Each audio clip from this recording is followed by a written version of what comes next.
Hello, and thank you for watching. Today I'm going to be doing chocolate fondue.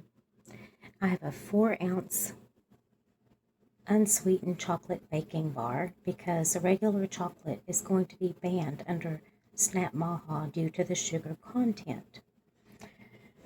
Here it is, it's all chopped up in small pieces.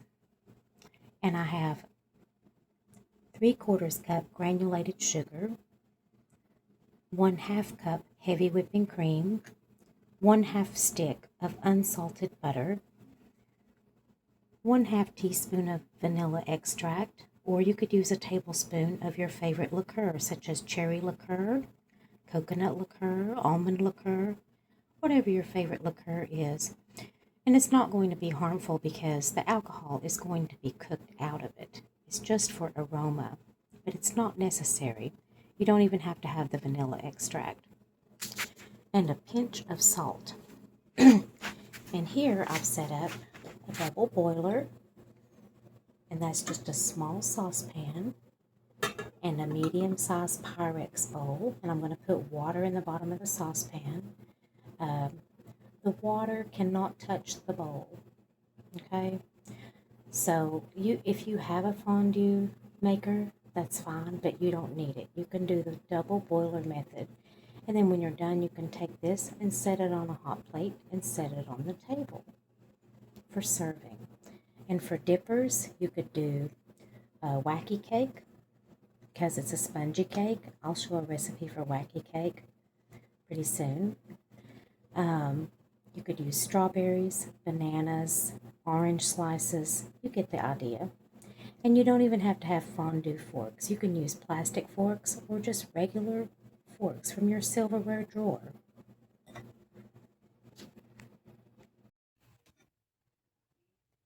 Okay, so I have about 1/2 inch of water in this small saucepan. And I'm going to put the bowl on top. And I'm going to turn the eye on high to bring the water to a boil. Now the water has come to a boil, and that happened like within a minute or two.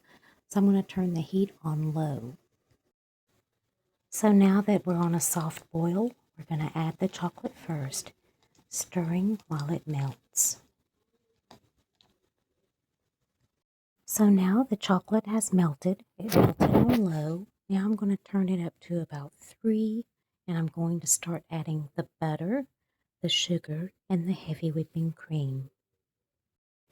I just added the butter, and I'm going to let it melt. By the way, this has to be real butter. It cannot be margarine or any other type of fat. It has to be butter for this particular recipe. Now it's time to slowly add the sugar and stir. And I'm just going to continue that process until I've added all the sugar. Okay, I've added all the sugar very slowly, adding the sugar while stirring.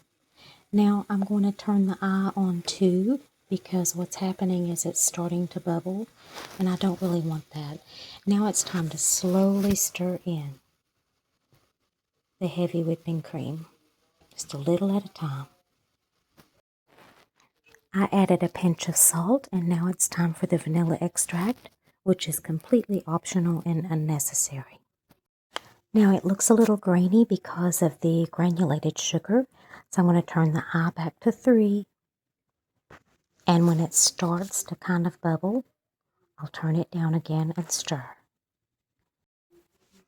Okay, now it's glossy, which is the way it's supposed to be. Now we're going to turn the eye back to low, and you may need to add some water to your pot before you put it on the hot plate on your dining room table. So now it's on low heat, and if you're going to be using something like strawberries and orange slices, you have to rinse strawberries, I get that, but you want to dry them off. You don't want excess water dripping into your fondue. So, and kind of dry your orange slices off. You could also use pretzels as a dip. That would be really good. Now I'm going to try it.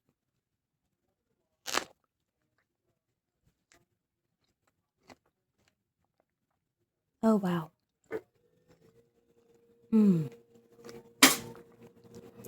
That is absolutely delicious.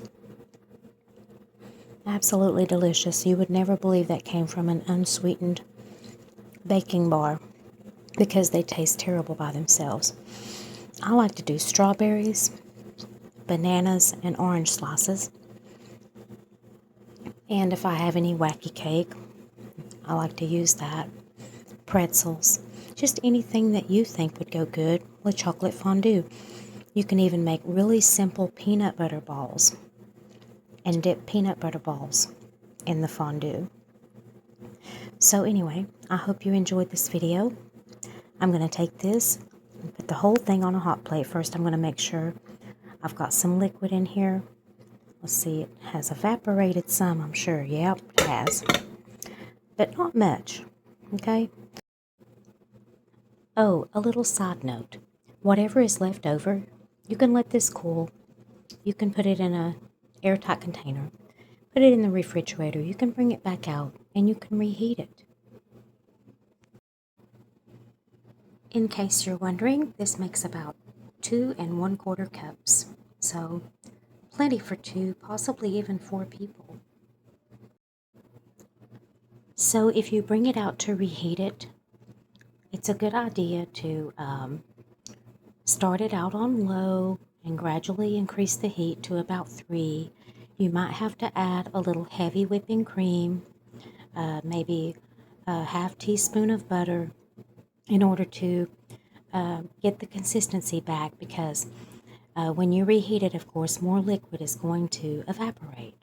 And so you have to rehydrate it just a little.